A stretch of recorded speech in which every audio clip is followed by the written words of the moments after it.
Hello friends, कैसे हैं आप लोग। स्वागत है आपका अपना चैनल करखी एजुकेशनल हब पर। जैसा कि आप लोगों को पता होगा कि कल से इस चैनल पर कक्षाएं प्रसारित हो रही हैं और क्लास 10th की 2 विषय की कक्षा कल शाम को चली थी और आपको वीडियो इस चैनल के माध्यम से मिली होगी। उसी तरह से आज भी कक्षाएं चल रही हैं और चलेंगी और आपको वीडियो लगातार मिलती रहेंगी। हमारी कोशिश यही है। आज हम जो क्लास चलाएंगे वह है class 12th chemistry. Class 12th chemistry में आप केमिस्ट्री जब पढ़ते हैं या 11th में जब केमिस्ट्री पढ़े होंगे तो उसमें आपने केमिस्ट्री के 2 पार्ट देखे होंगे। अभी तक आप साइंस पढ़ते थे, क्लास 9 तक आप साइंस पढ़े, हाई स्कूल तक आप साइंस पढ़े थे। उसमें आपको एक बुक के नाम से साइंस का पेपर दिया था आपने, और 11th में आपने पढ़ा केमिस्ट्री को तो पूरी एक केमिस्ट्री की बुक आपने पढ़ी थी, इन रसायन शास्त्र की पूरी बुक आपने पढ़ी थी।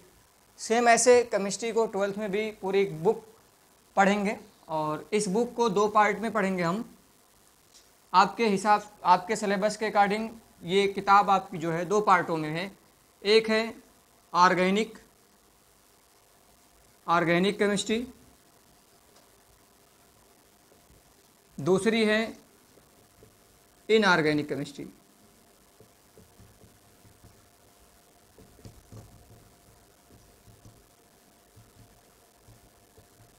Inorganic chemistry.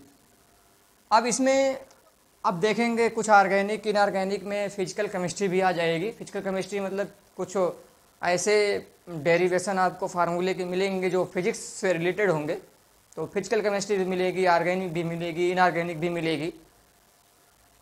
ये चैप्टर के ऊपर डिपेंड करता है, लेकिन आपको किताब जब मिलेगी तो 2 पार्ट में मिलेगी, ऑर्गेनिक और इनऑर्गेनिक। अब ऑर्गेनिक केमिस्ट्री जब आप पढ़ते हैं तो ऑर्गेनिक मतलब है रसायन, ऐसा रसायन जिसमें हम कहते हैं कार्बनिक रसायन ऑर्गेनिक को, और इनऑर्गेनिक को कहते हैं अकार्बनिक रसायन। अकार्बनिक रसायन और केमिस्ट्री को रसायन बोलते हैं। हालांकि इसको रसायन विज्ञान भी बोला जाता है, रसायन विज्ञान के नाम से भी जाना जाता है।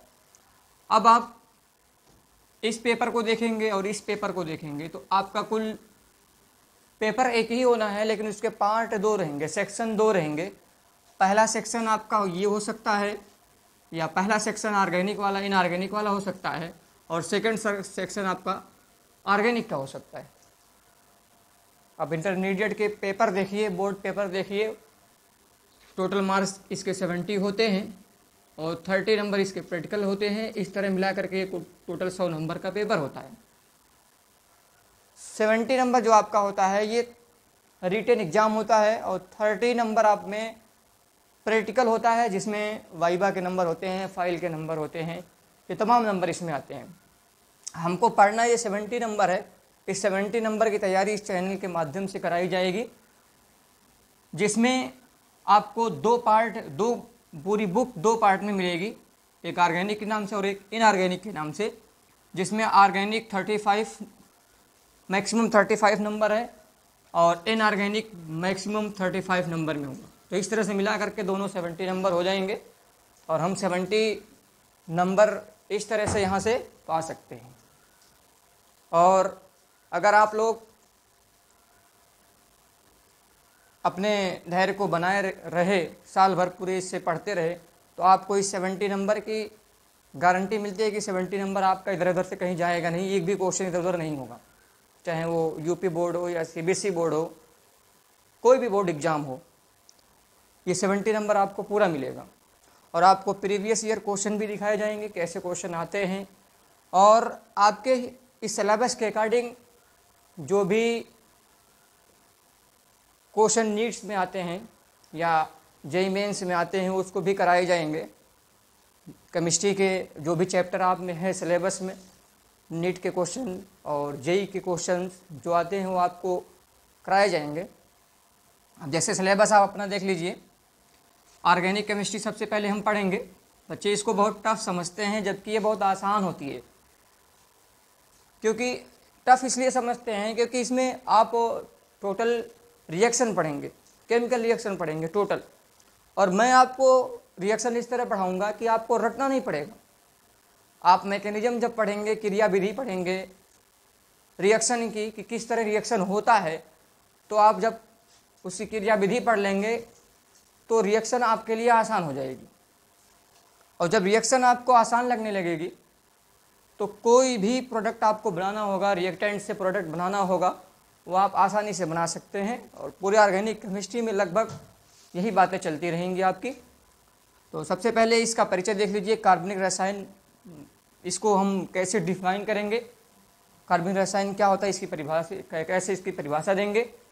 तो आप देखते हैं कि रसायन विज्ञान की शाखा है, तो कहेंगे सर रसायन विज्ञान की वह शाखा जिसके अंतर्गत कार्बन या हाइड्रोजन या कार्बन से बने यौगिकों का अध्ययन करते हैं। कार्बन तथा कार्बन से बने यौगिकों का अध्ययन करते हैं, तो उसे हम कहते हैं रसायन विज्ञान या कार्बनिक रसायन, कार्बनिक रसायन कहते हैं।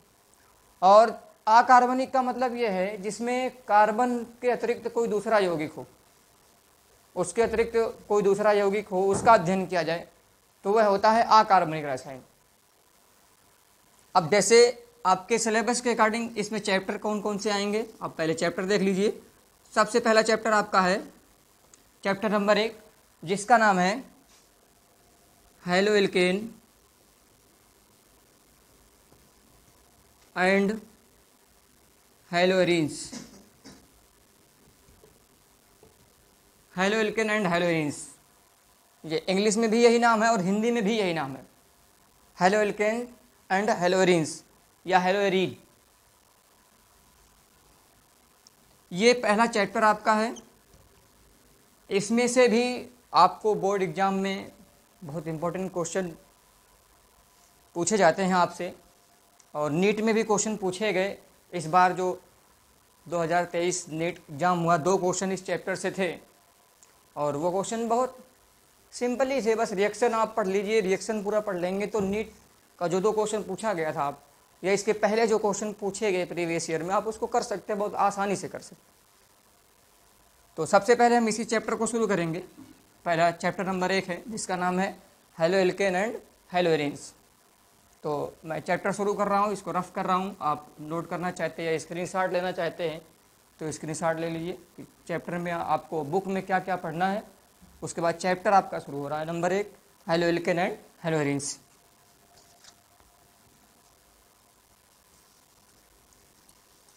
इसका मतलब आपको ऑर्गेनिक केमिस्ट्री सबसे पहले पढ़ना है, इसके बाद आपको इनऑर्गेनिक केमिस्ट्री भी पढ़ाई जाएगी।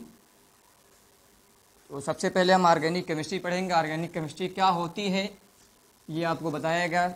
रसायन विज्ञान की वह शाखा जिसके अंतर्गत कार्बन तथा कार्बन से बने यौगिकों का अध्ययन किया जाता है, उसे कहते हैं कार्बनिक रसायन।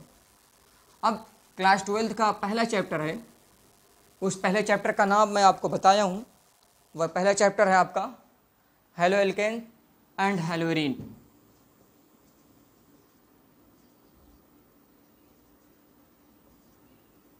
हैलो एल्केन एंड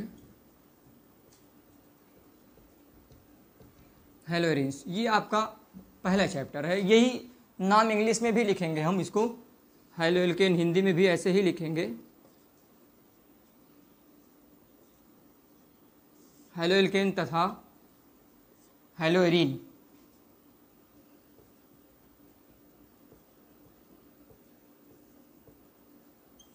ये हिंदी में भी इसका नाम यही होगा। अब सबसे पहले हम चैप्टर की टॉपिक को देख लें। जो चैप्टर का नाम है जैसे हैलो एल्केन, और एक और चैप्टर में एक और टॉपिक जुड़ी हुई है जिसका नाम है हैलोएरीन्स। तो सबसे पहले हम ये देखें कि हैलो एल्केन क्या होते हैं।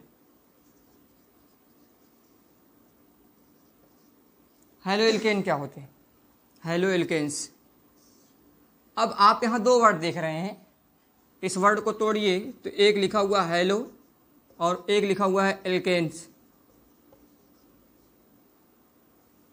अब मुझे उम्मीद होगी कि आप एल्केन्स के बारे में परिचित होंगे, क्योंकि क्लास 11th में आप केमिस्ट्री पढ़े थे, तो हाइड्रोकार्बन वाले चैप्टर में आपको पूरी एल्केन, एल्कीन, एल्काइन, बेंजीन, ये पूरा आपको पढ़ाया गया होगा।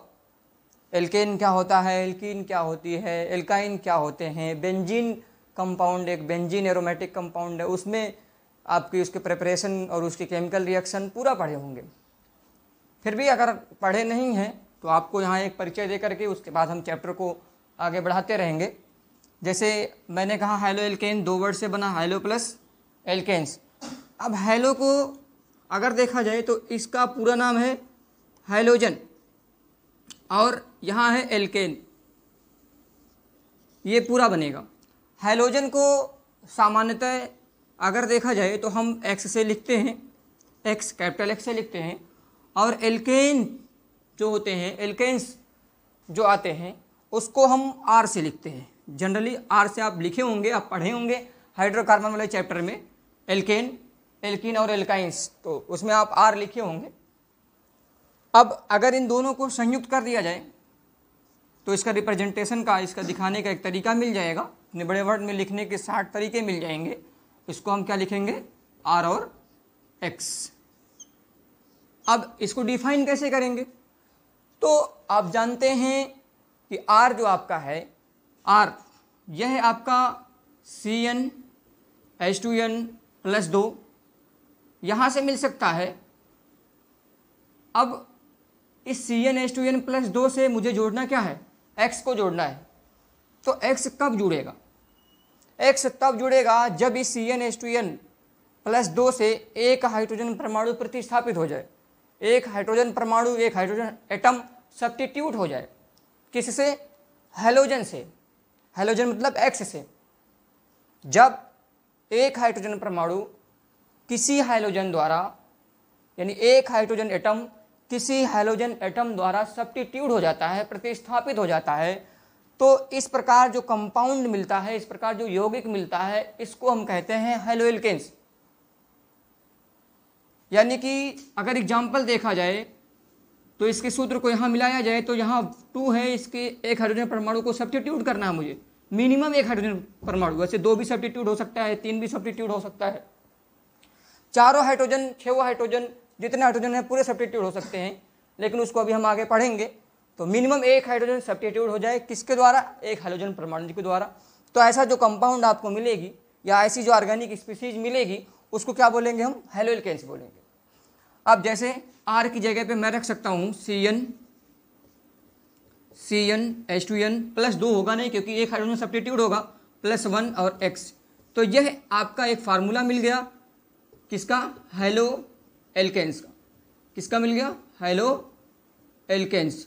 अब जितने हैलो एल्केन्स के एग्जाम्पल चाहिए आप n बराबर यहाँ वैल्यू रखते जाइए, हैलो एल्केन्स के एग्जाम्पल आपको मिलते जाएंगे। आपको रटना नहीं एग्जाम्पल। मैं अगर कह दिया ये याद कर लो CH3X, ये एक हैलो एल्केन है, या ये याद कर लो C2H5X, ये हैलो एल्केन है, या ये याद कर लो C3H7X, ये हैलो एल्केन है। अब कहाँ तक रटेंगे, कहाँ तक रटेंगे, C4 कर दूंगा मैं, C7 कर दूंगा, C इन्फिनिटिव कर दूंगा, C100 कर दूंगा, कहाँ तक रटेंगे, रटने की जरूरत नहीं है। आप इस फार्मूले को याद रखिए, CnH2n+1 सिंगल बॉन्ड X, ये सिंगल बॉन्ड है, सिंगल बॉन्ड X ऐसे जुड़ा होगा। अब आप इन एग्जाम्पल को रटने से अच्छा है कि आप यहाँ n की वैल्यू रखिए। जैसे सपोज चलो मैंने n बराबर कितना रख दिया, 1 रख दिया। अगर मैं n बराबर 1 रख दिया तो यहाँ पर आ जाएगा C1H2 × 1 + 1 सिंगल बॉन्ड X, तो 2 × 1 और ये 1 कितना हो जाएगा, 2 और 1 3, तो ये हो जाएगा C1H3X। तो 1 को C1 लिखे या C लिखे, बात एक ही है। तो CH3X ये आपका बन गया क्या, एक हैलो एल्केन का एग्जाम्पल बन गया। अब ये आपका हैलो एल्केन है, लेकिन अभी आप ये नहीं बता सकते कि ये कौन सा हैलोएल्केन है, क्योंकि हैलोएल्केन की भी कई कैटेगरी होती है, कई टाइप होते हैं, इसके क्लासिफिकेशन भी बताए जाएंगे आपको अभी आगे। लेकिन आप एग्जाम्पल अभी याद रखिए और इसकी थ्योरी याद रखिए कि अगर कोई आपसे पूछे हैलोएल्केन क्या होता है तो आप डेफिनेशन में बता दीजिए, जब किसी एल्केन से एक हाइड्रोजन परमाणु या उससे अधिक हाइड्रोजन परमाणु किसी हाइड्रोजन परमाणु द्वारा सब्स्टिट्यूट हो जाता है, यानी प्रतिस्थापित हो जाता है, तो इस प्रकार जो कंपाउंड मिलता है, इस प्रकार जो यौगिक मिलता है, उसे हम कहते हैं हैलोएल्केन्स। और अगर कोई आपसे एग्जाम्पल पूछता है तो आप पहले उसको फार्मूला बताइए कि डिनोट करने का तरीका ये है R सिंगल बॉन्ड X, और R की जगह पे आप वैल्यू रख दीजिए CnH2n+1 सिंगल बॉन्ड X। उसके बाद आप इस पे एग्जाम्पल, हजारों एग्जाम्पल नोट कर लीजिए। n बराबर 1000 रखिए, हजारवा हैलोएल्केन्स मिल जाएगा। n बराबर 2000 रखिए, 2000वां मिल जाएगा आपको। तो एग्जाम्पल आपको रटने की जरूरत नहीं है। इसी तरह आपको किसी भी टॉपिक को रटाया नहीं जाएगा, आप फार्मूला देखिएगा और फार्मूले से थ्योरी को मैच कराइएगा, उसके बाद वो आपको ऑटोमेटिक याद हो जाएगा। आपको रटने की जरूरत नहीं है, हैलोएल्केन्स क्या होते हैं, इसके एग्जाम्पल क्या है, ये आपको रटने की जरूरत नहीं है। अब आपने एग्जाम्पल देख लिया यहाँ CH3X। अब X जो जनरली लिखा गया है यह भी किसी एटम में आता है। अब हैलोजन आप पढ़े होंगे, हैलोजन ग्रुप, हैलोजन समूह पढ़े होंगे, तो हैलोजन समूह में जनरली आपको ये देखने को मिल जाएंगे क्लोरीन, इस तरह से फ्लोरीन, क्लोरीन, ब्रोमीन, आयोडीन, ये X की जगह पे आप रखेंगे। अर्थात X की जगह पे आपने फ्लोरीन रख दिया, क्लोरीन रख दिया, Cl रख दिया, Br ब्रोमीन रख दिया, आयोडीन रख दिया। तो यहाँ पर आप एग्जाम्पल इसका बना सकते हैं। जैसे मैंने X की जगह पे F रख दिया, CH3F बन गया। X की जगह पे मैंने Cl रखा तो CH3Cl बन गया। X की जगह पे मैंने Br रखा तो CH3Br बन गया। तो ये बहुत एग्जाम्पल बन सकते हैं हैलोएल्केन्स के। अब उम्मीद होगी कि आप हैलोएल्केन्स क्या होता है इस चीज़ को समझ गए होंगे। दूसरी चीज़, यहाँ एक और वर्ड लिखा हुआ है हेलोएरीन, एक वर्ड यहाँ लिखा हुआ है हेलोएरीन। अब हमको ये देखना है कि हेलोएरीन, आपने इस चीज़ को समझ लिया, पहले चैप्टर को समझिए, चैप्टर क्या है उसके बाद मैं क्लासिफिकेशन भी बता रहा हूँ अभी आगे। अब हेलोएरीन क्या होता है इसको समझिए, यानी हेलोएरीन क्या होते हैं। तो हेलोएरीन्स का मतलब समझिए कि हेलोएरीन्स क्या होते हैं। तो नाम में आप इसको चाहिए तो नोट कर लीजिए या स्क्रीनशॉट ले लीजिए, इसके बाद मैं इसको रफ करने वाला हूँ। आप यहाँ डिफिनेशन भी लिख लीजिएगा, डिफिनेशन यहाँ नोट कर लीजिएगा। जब किसी एल्केन से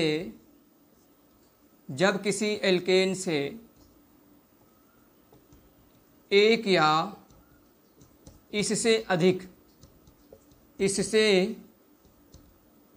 अधिक परमाणु किसी हैलोजन परमाणु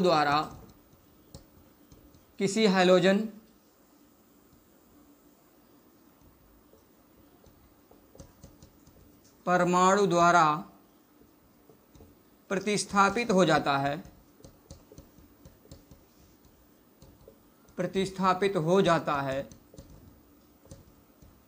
तो इस प्रकार प्राप्त यौगिक को हैलोएल्केन कहते हैं।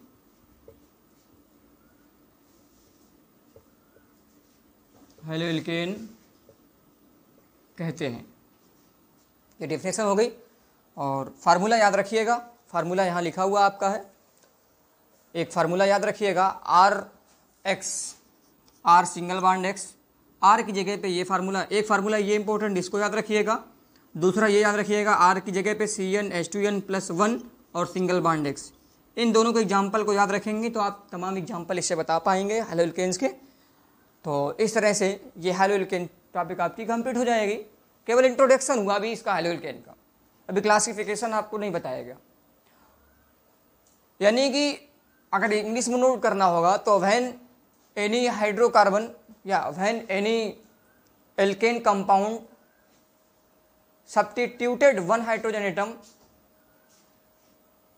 From alkane to halogen atom then this species is called haloalkane. तो इसे क्या कहेंगे? हेलोएल्केन कहेंगे। अब सूत्र लिख लीजिएगा, R सिंगल बॉन्ड X, ये डिनोट करने का तरीका है। CnH2n+1 सिंगल बॉन्ड X, ये सूत्र है। यहाँ से एग्जाम्पल नोट कर लीजिएगा, 3-4 एग्जाम्पल कम से कम आप नोट कर लीजिएगा। CH3X, C2H5X और C3H7X, इस तरह से ये 3 एग्जाम्पल हो गए। आप और भी एग्जाम्पल अपने तरफ से बना सकते हैं, आप अपने तरफ से बना करके इसको नोट कीजिए। एक्स की जगह पे मैं आपको बताया हूँ, एक्स की जगह पे क्या रखना है भाई? एक्स की जगह पे फ्लोरीन, क्लोरीन, ब्रोमीन, आयोडीन, यही 4 कंपाउंड हैलोजन ग्रुप में आते हैं। ये 4 एलिमेंट यही आते हैं। इसी 4 एलिमेंट को एक्स की जगह पे हम रिप्लेस करेंगे, ऐसे ही इसको हम रखेंगे। और इस तरह से ये आपका हेलोएल्केन का मेट हुआ। इसको मैं रफ कर रहा हूँ। अब आपको आगे बताने वाला हूँ कि हेलोएरिन्स क्या होते हैं। तो एरिन्स का मतलब समझिए, एरिन्स क्या होता है, इसका इस वर्ड का मतलब समझिए।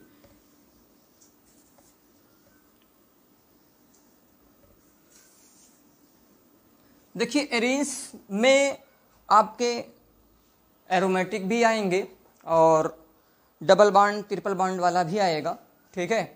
अब जैसे स्पेशली मैं आपको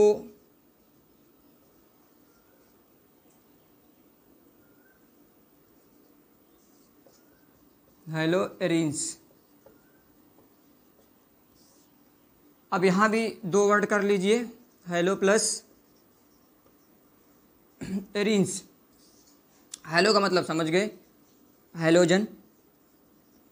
एरिन्स मतलब ये है कि जिसमें आप एरोमेटिक लेंगे, एरोमेटिक कंपाउंड होगा, या डबल बॉन्ड वाला कोई कंपाउंड है, या असंतृप्त जिसको बोलते हैं, अनसेचुरेटेड, असंतृप्त यौगिक होता है। जैसे हाइड्रोकार्बन में आपने 2 यौगिक पढ़ा होगा, एक संतृप्त पढ़ा होगा और एक असंतृप्त पढ़े होंगे आप। तो संतृप्त के अंदर किसके, संतृप्त वाले में ध्यान देना, संतृप्त में केवल सिंगल बॉन्ड आता है, इसमें केवल सिंगल बॉन्ड आता है। और असंतृप्त जो होता है, असंतृप्त, इसमें आपको 2 मिलेंगे, डबल बॉन्ड और ट्रिपल बॉन्ड। ये डबल बॉन्ड ट्रिपल बॉन्ड कहाँ लगे हुए मिलेंगे? कार्बन और कार्बन एटम के बीच में, किसी दूसरे एटम के बीच में नहीं, कार्बन और कार्बन परमाणु के बीच में लगे हुए मिलेंगे। जैसे C ऐसा मिले तो ये आपका संतृप्त है, ठीक है। और बाकी जो इसकी बैलेंस पूरी नहीं है, वो हैलोजन या हाइड्रोजन द्वारा पूरी हो जाएगी। लेकिन अगर ऐसा मिल गया C डबल बॉन्ड C, या ऐसा मिल गया C ट्रिपल बॉन्ड C, तो ये दोनों आपका क्या है? असंतृप्त है। ये क्या है? असंतृप्त। और अगर ऐसा मिलता है तो ये क्या है? संतृप्त है। तो आपने हाइड्रोकार्बन में 2 कंपाउंड पढ़े होंगे, एक संतृप्त पढ़े होंगे और एक असंतृप्त पढ़े होंगे। अब संतृप्त में आपने सिंगल बॉन्ड पढ़ा होगा और असंतृप्त में आप डबल बॉन्ड और ट्रिपल बॉन्ड पढ़े। अब हमारा जो एरिन्स वर्ड है, वो एरिन्स वर्ड में आपको डबल बॉन्ड, ट्रिपल बॉन्ड दोनों मिलेंगे, या स्पेशली आप कह दें कि हमको एरोमेटिक मिलेगा। क्या मिलेगा? एरोमेटिक कंपाउंड मिलेगा। यहाँ कोई एरोमेटिक होगा या डबल बॉन्ड, ट्रिपल बॉन्ड वाला कोई कंपाउंड होगा। जैसे आप हेलोएरिन्स में परिभाषा क्या बता सकते हैं? कहेंगे ऐसे कंपाउंड या ऐसे यौगिक जिसमें कोई एरोमेटिक कंपाउंड होगा या एरिन्स यौगिक होगा, उससे एक या उससे अधिक हाइड्रोजन परमाणु किसी हाइड्रोजन परमाणु द्वारा प्रतिस्थापित हो जाता होगा, सब्स्टिट्यूट हो जाता होगा, तो उसको हम क्या कहते हैं? उसको हम कहते हैं, आप उसको हेलोएरिन्स बोलते हैं। क्या बोलते हैं? हेलोएरिन्स। और एरिन्स को जैसे वहाँ एल्केन को AR से लिखा गया, वैसे एरिन को AR से लिखते हैं। किसे लिखते हैं? AR। एरोमेटिक होता है AR। अब इसको जो डिनोट करने का तरीका मिलेगा वो आपको मिलेगा ARX। ARX। अब AR का मतलब एरिन्स, यानी इसमें कोई एरोमेटिक कंपाउंड आएगा। जैसे सबसे अच्छा एरोमेटिक कंपाउंड आपके सिलेबस 11th में आपने पढ़ा होगा, ये मिलता है आपको बेंजीन। बेंजीन मिलता है। अब इस बेंजीन से कोई आप हेलोजन जोड़ दीजिए, ये आपका हेलोएरिन्स हो गया, ठीक है। कोई इसी डायरेक्ट इसी से भी जोड़ सकते हैं, ऐसे भी जोड़ सकते हैं, तो ये आपका हेलोएरिन्स हो गया। यानी सूत्र आप ये याद रखिएगा और इसको लिखते कैसे हैं ये याद रखिएगा और इसको याद रखिएगा। तो इसकी परिभाषा और इसको देखिएगा किस तरह से इसको हम लिखते हैं। वैसे ये बहुत ज़्यादा इंपॉर्टेंट नहीं है, लेकिन आप इससे इंट्रोडक्शन जब पढ़ेंगे तभी आगे बढ़ पाएंगे और तभी आगे सीख पाएंगे, इससे क्लासिफिकेशन को भी देख पाएंगे। क्लासिफिकेशन से क्वेश्चन आए हुए थे, नीट में भी क्वेश्चन आए हुए थे क्लासिफिकेशन से। एक क्लासिफिकेशन जो बहुत इंपॉर्टेंट है, वो क्लासिफिकेशन आपको मैं बताऊंगा कौन सा बहुत इंपॉर्टेंट है, बहुत महत्वपूर्ण होता है। और बाकी पूरा क्लासिफिकेशन आपको बताया जाएगा, पूरा क्लासिफिकेशन आपको पढ़ाया जाएगा। अब इसको अगर नोट करना है तो आप नोट कर सकते हैं, नहीं तो फिर टॉपिक को आगे बढ़ाया जा रहा है।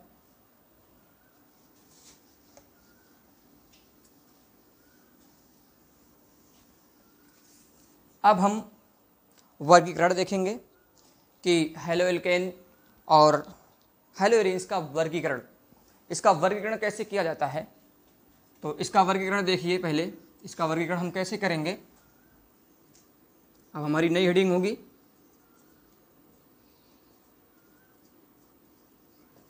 हैलोएल्केन तथा हैलोएरीन का वर्गीकरण, यानी इंग्लिश में बोलेंगे classification of haloalkane and haloarenes, classification of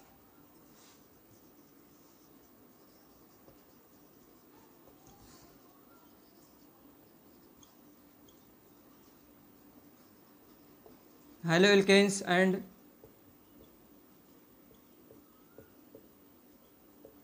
हैलोएरीन्स। ये आपका है नया टॉपिक, ये इंपॉर्टेंट भी है।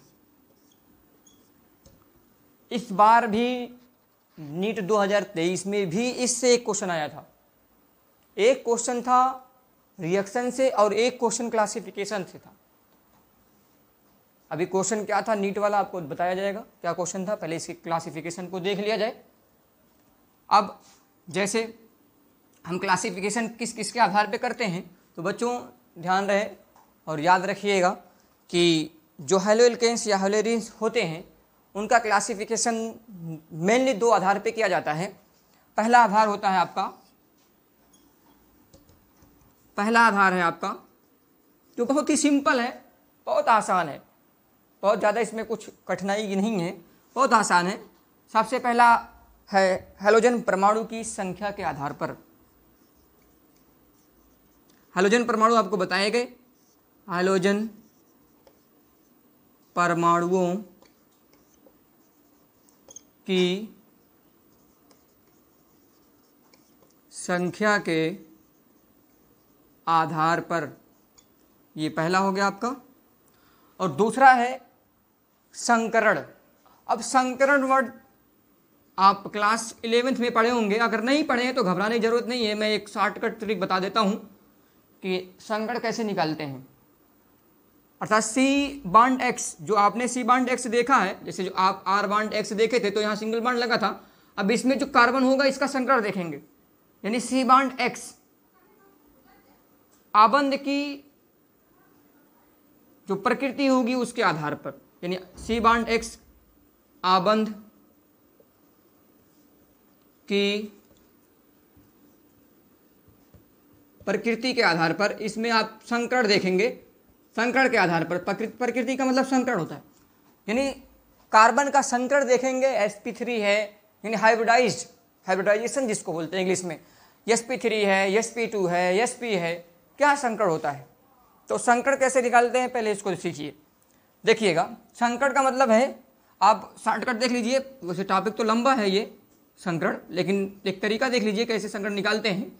तो संकरण का मतलब है, आप सिग्मा बंधों की संख्या देखिएगा, सिग्मा बंधों की संख्या, जिस एटम का संकरण निकालना होगा उस एटम से कितने सिग्मा बंध बन रहे हैं, सिग्मा बंधों की संख्या और प्लस इलेक्ट्रॉन युग्म, इलेक्ट्रॉन युग्म, उस एटम पर कितने इलेक्ट्रॉन युग्म हैं, इन दोनों को ऐड कर दीजिए। पहले सिग्मा बंधों की संख्या और प्लस इलेक्ट्रॉन युग्म, यानी कि number of sigma bond, number of sigma bond add कर देंगे लोन पेयर में, लोन पेयर ऑफ इलेक्ट्रॉन, कितने लोन पेयर इलेक्ट्रॉन हैं इसको देखेंगे, या पेयर्ड इलेक्ट्रॉन कितने हैं। अब अगर आप इन दोनों को ऐड कर रहे हैं तो एक तो आएगा नहीं, एक पे कोई नहीं बनेगा कोई संकरण, दो बनेगा, दो अगर आ रहा है ऐड करने पे तो ये संकरण आपका होगा sp, याद रखिएगा। अगर 2 आ रहा है तो वो संकरण क्या होगा, sp होगा। 3 आ रहा है तो sp2 होगा। 4 आ रहा है तो sp3 होगा। इसी तरह से अगर 4 के अलावा 5 आ गया तो sp3d हो जाएगा, sp4 नहीं होगा, ध्यान रखिएगा, sp4 नहीं होता है। p ऑर्बिटल जो होता है, p ऑर्बिटल वो मेनली 3 सब ऑर्बिटल में होता है, यानी p कक्षक जो होता है वो 3 उपकक्षक में बटा होता है, px py pz, px py pz। आप क्लास 11 केमिस्ट्री में पढ़े होंगे ऑर्बिटल के बारे में, कक्षक के बारे में, तो वहां आपको p कक्षक पढ़ाया गया होगा, px py और pz। तो sp4 नहीं होगा, इसलिए sp3d लिखा जाएगा जब 5 आएगा, और 6 आ जाएगा तो आपका हो जाएगा sp3d2। बस यही मैक्सिमम, यहीं तक आप देखिएगा, और इसके आगे हम संकरण को नहीं देखेंगे।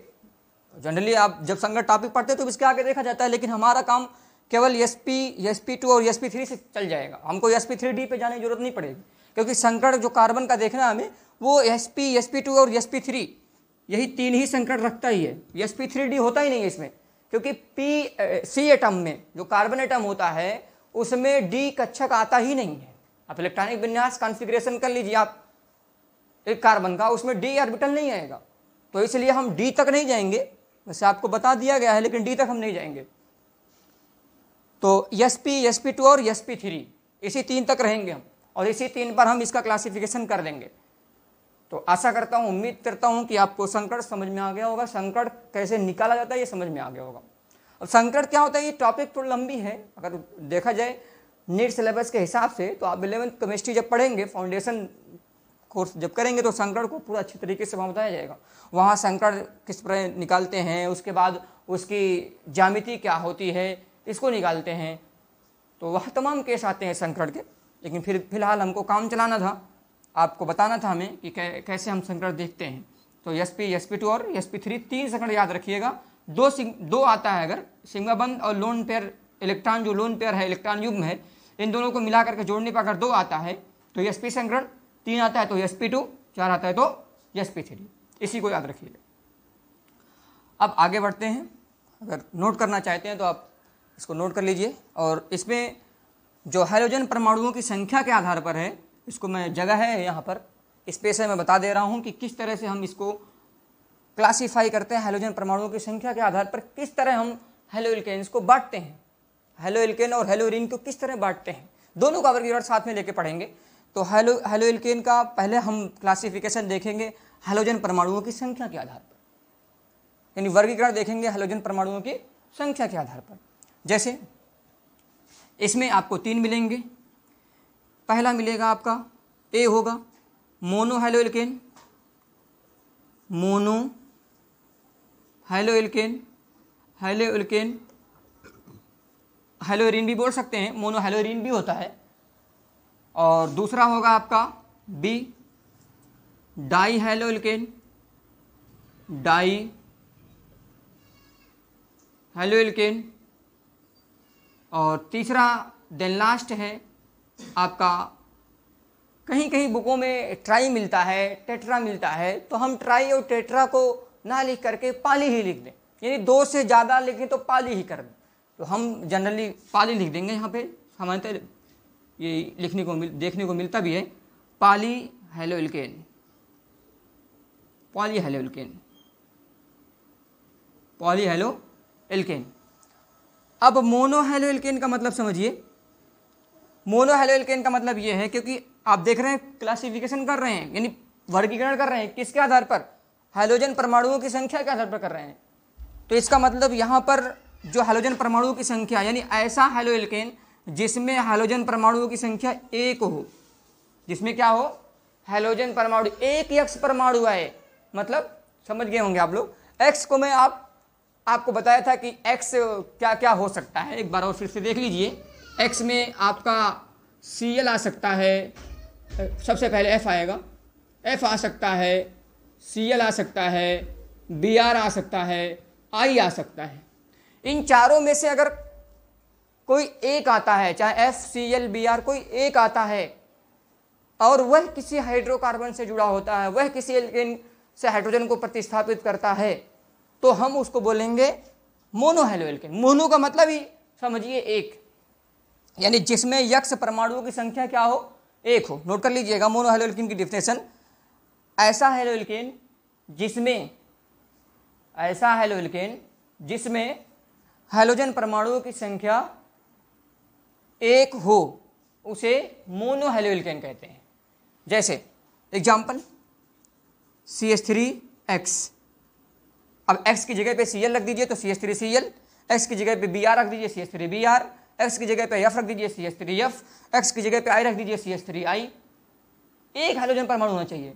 अब जैसे हेरिन हैलोइरिन अगर देखना है तो हैलोइरिन में आप ये ले लीजिए, ये लीजिए, एक हैलोजन परमाणु आ गए, ये एरिन है ना जी, और ये क्या है, हैलोजन है, एक हैलोजन परमाणु, तो ये आपका मोनोहैलोइरिन है और ये आपका क्या है, मोनोहैलो एल्केन है।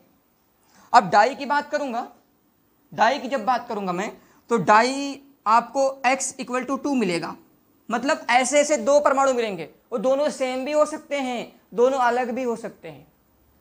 मतलब F2 भी हो सकता है, F और Cl भी हो सकता है, समझ रहे हैं। यानी कि जिसमें हैलोजन परमाणुओं की संख्या क्या हो, 2 हो, जिसमें हैलोजन परमाणुओं की संख्या 2 हो, तो इसकी डिफिनेशन नोट कर लेंगे। ऐसा हैलो एल्केन या ऐसा हैलोइरिन जिसमें हैलोजन परमाणुओं की संख्या 2 होती है, डाई हैलो एल्केन कहलाता है। जैसे एग्जाम्पल में CH2H2, CH2H2, या हैलोइरिन्स का देखना है तो आप बेंजीन रिंग बना लीजिए, बेंजीन रिंग बन गई, 2 हैलोजन जोड़ दीजिए, एक मैंने यहाँ से जोड़ दिया, चलो एक यहाँ से जोड़ देता हूँ और एक यहाँ से जोड़ देता हूँ। आप कहीं से भी जोड़ सकते हैं, किसी भी पोजीशन से जोड़ सकते हैं, ये आपका हो गया डाई। अब यहाँ लिखा है पाली, पाली का मतलब ये है, इसकी भी डिफिनेशन 2 से अधिक हैलोजन परमाणु कितने हो, ऐसे हैलो एल्केन जिसमें 2 से अधिक हैलोजन परमाणु आते हैं उसे हम कहते हैं पाली हैलोजन। क्या कहते हैं, पाली हैलोजन। 2 से ज़्यादा मतलब 3 आ जाए, 4 आ जाए। जैसे एग्जाम्पल में आप इसको रफ करना पड़ेगा, आप इसको नोट कर लिए होंगे संगड़ कैसे निकालते हैं, मैं इसको इरेज कर रहा हूँ। हाइब्रिडाइजेशन कैसे निकालते हैं, तो number of sigma bond then addition of lone pair of electron, या इसको अनशेयर्ड इलेक्ट्रॉन भी बोल सकते हैं, जो इलेक्ट्रॉन शेयर ना हुआ हो बट वो पेयर में होना चाहिए। चलिए इसको इरेज कर रहा हूं मैं, इसका एग्जांपल नोट कर लीजिए। और क्लास काफ़ी लंबी हो रही है तो आज की टॉपिक बस यहीं तक रहेगी, अगले दिन हम इसके वर्गीकरण को आगे बढ़ाएंगे। आप वर्गीकरण का आधार देख लिए हैं, इसके वर्गीकरण को आगे बढ़ाएंगे हम। इसका एग्जांपल जैसे आप कह सकते हैं CHX3 या CX4। CHX3 का मतलब है जैसे CHCl3, CHCl3, देखिए हाइड्रोजन परमाणु 3 हो गए, 2 से 2 है तो डाई है, 1 है तो मोनो है, और 2 से ज़्यादा हुआ तो पाली हो गया।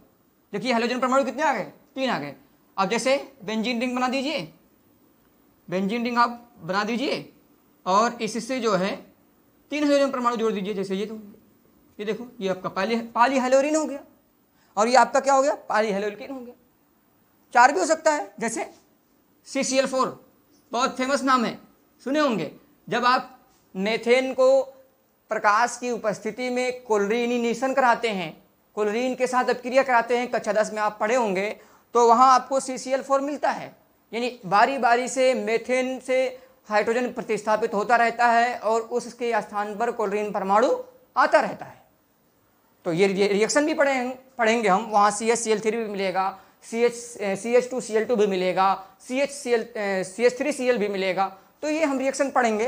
तो ये CCl4 है, इसका नाम है कार्बन टेट्राक्लोराइड, सिंपल नाम इसका है कार्बन टेट्राक्लोराइड। वैसे इसको बोलेंगे आईपीसी नेमिंग में मैं बताऊंगा आपको, ट्राइक्लोरोमेथेन बोलते हैं इसको, ट्राइक्लोरोमेथेन नहीं सॉरी टेट्राक्लोरोमेथेन, टेट्राक्लोरोमेथेन, क्योंकि 4 क्लोरीन है ना तो टेट्रा बोलेंगे, इसको बोलेंगे ट्राइक्लोरोमेथेन, ट्राइक्लोरोमेथेन। समझ गए होंगे आशा करता हूं। तो इसको अगर किसी को नोट करना है तो नोट कर ले। और आज के लिए बस इतना ही, आगे मिलेंगे नेक्स्ट वीडियो में। धन्यवाद।